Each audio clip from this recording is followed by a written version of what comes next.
பாத பூவே என் வாழ்வில் மீண்டும் என ஈன்ற தாயே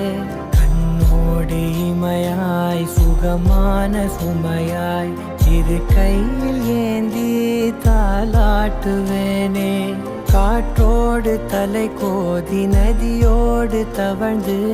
உயிரோடு உயிராக உறவாடும் அழகே பனியோடு விளையாடி மலரூஞ்சலாடி தரை வந்து தமிழ் பேசும் இரு கால் வெண்ணிலவே சிறகாக உன்னை நான் ஏந்தி செல்வேன் சினுங்காமல் உன்னை நான் பார்த்து கொள்வேன் ஒரு கோடி இன்பங்கள் உன்னை பார்த்த நொடியில் நான் வாழும் நாள் மட்டும் நீ எந்த மடியில் உன்னை ஈன்ற பொழுதிங்கு கடவுள் தன் முகம் பார்த்த பொழுது உன் பாதம் தொழுது